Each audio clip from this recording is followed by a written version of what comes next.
Il y a des lundis qui nous accueillent dans la semaine avec des coups de tête violents, gars. Non. Ce matin, je me suis réveillée avec une nouvelle. J'ai dit, ah Seigneur, quand même. J'étais adorée hier à l'église.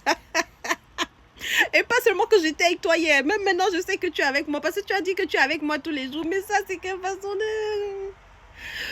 Heureusement que pour les chrétiens matures, on sait que Jésus n'a pas dit que la marche avec lui rend la vie plus facile, mais il a promis que même dans les challenges, il serait avec nous.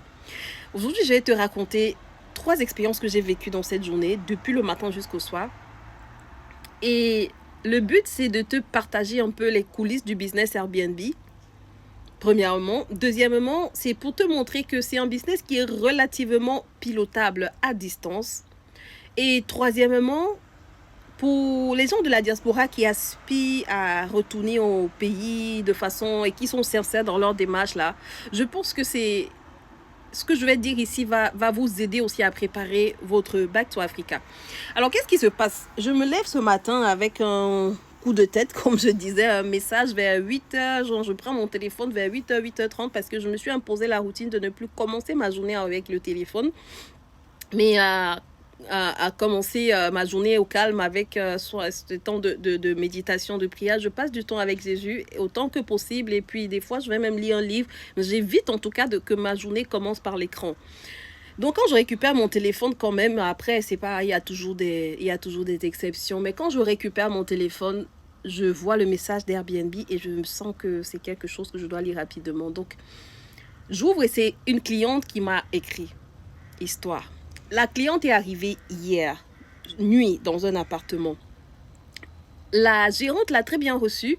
Elle est arrivée un peu tard la nuit parce que elle avait dit que son vol arrivait à 19h40. Donc le temps d'arriver et tout ça à l'appartement.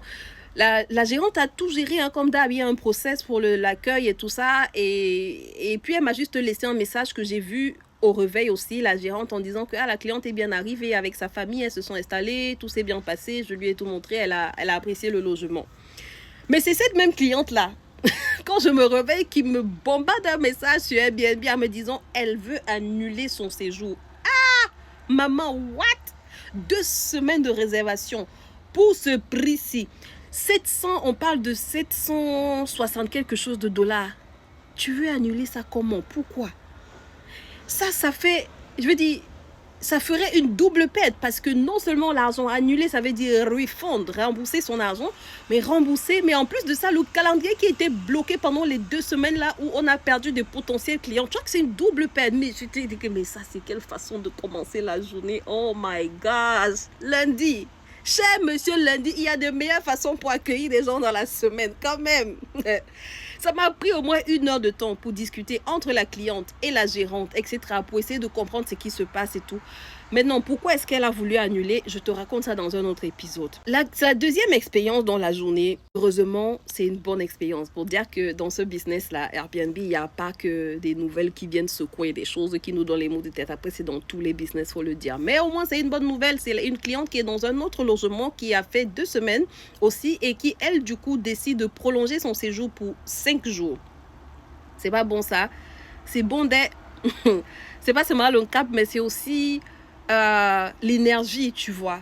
L'énergie à résoudre les problèmes n'est jamais la même énergie à accueillir de bonnes nouvelles. Qui n'aime pas les bonnes nouvelles? En tout cas, c'était ça la deuxième expérience dans la même journée. Et finalement, la troisième expérience, c'est dans un autre appartement dans lequel on est en train de struggle depuis un moment. Pourquoi? À cause de la salle d'eau, la salle de bain qui vient polluer un peu l'expérience client. C'est-à-dire, c'est un appartement qui est chic, hein, il est vraiment bien.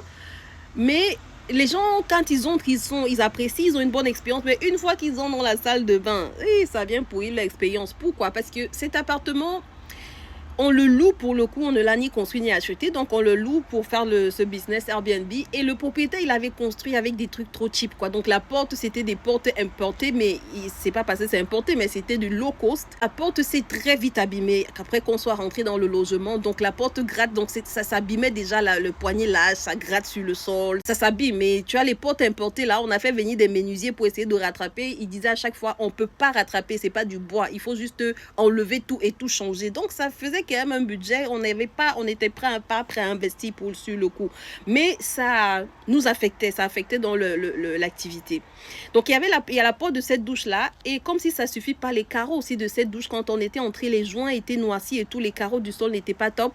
Et on avait essayé de vouloir rattraper ça parce que le budget était limité toujours en mettant du ciment blanc entre les joints, mais ça empirait juste les choses. Donc, pour faire court, cet appartement-là nous donnait un peu les maux de tête à moi et à mes associés depuis un moment. Donc, on a démarré les travaux dessus il y a une semaine pour refaire les carreaux du sol. Là, on a mis un peu de trésorerie de côté pour refaire les carreaux du sol et pour changer toute la porte. Donc, les travaux ont commencé il y a une semaine et aujourd'hui, donc, c'était la troisième chose que je voulais te dire. On a achevé les travaux aujourd'hui. C'était vraiment comme une épine qui nous a été enlevée parce que finalement, on va pouvoir redémarrer, faire retourner ce logement correctement. Parce que oui, il faut le dire, ça pèse quand tu as un logement qui ne tourne pas comme il faut. Mais d'un autre côté, tu as le loyer à payer, tu as les charges à payer, tu as tes factures, nanani, nanana. Donc voilà, ça restait quand même lourd. Donc on est content de ce qu'aujourd'hui, ça a pu être achevé. Voilà les trois choses de ce business que j'ai vécu aujourd'hui. Donc, c'est un peu les coulisses. Quand tu vois Business Airbnb ou les meublés, tu vois des belles photos et puis je sais pas moi, les belles promesses. Mais c'est un peu aussi ça la réalité, le quotidien quand on fait dans ce business-là. Je te disais, je voulais te partager les coulisses, mais la deuxième raison est que ce business, c'est l'un des business, selon moi, qui est relativement gérable à distance. Pourquoi? Toutes ces trois expériences se sont déroulées dans 3 appartements différents, dans des pays différents, et je ne suis pour le coup dans aucun de ces pays actuellement. Il y a un personnel sur place, évidemment, il faut avoir des personnes fiables. Ça aussi, c'est une grâce de pouvoir trouver des collaborateurs fiables qui comprennent même le standing que tu veux avoir et qui vont conserver le standing dans une certaine mesure et qui vont faire le travail aussi sur qui tu peux t'appuyer tout simplement. Mais ça reste, à mon sens, de ma petite expérience, l'un des business qui est relativement gérable à distance. J'ai essayé dans le temps de faire dans l'agriculture, les gazés compliqués à distance là. Je ne vais pas te décourager les gens ici. Il y a sûrement des personnes qui réussissent, mais à distance, ça reste très chaud. Donc, ça, c'est la deuxième chose. La troisième chose, pour les gens de la diaspora qui veulent préparer leur retour au pays, l'un des meilleurs moyens pour moi de préparer son retour au pays, c'est de commencer à faire un business sur place au pays. Parce qu'aujourd'hui, tu entends même encore des gens qui disent « Ah, il n'y a plus rien vraiment qui me motive à rentrer au pays. Ma famille n'est plus là-bas. » Si tu as une activité qui te tient à cœur, ça va être une autre motivation pour toi. Avec ou sans famille, ça peut être une motivation supplémentaire. J'entends aussi des gens qui disent « Ah, vraiment, moi, je suis fatiguée de l'Occident. Si on me donne 20 000 € seulement, je plie bagage et je rentre. »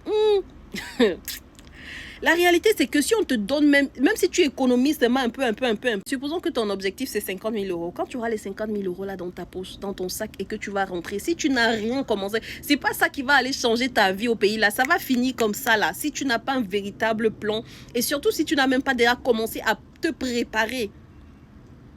Parce que 50 000 €, c'est pas beaucoup d'argent. Hein.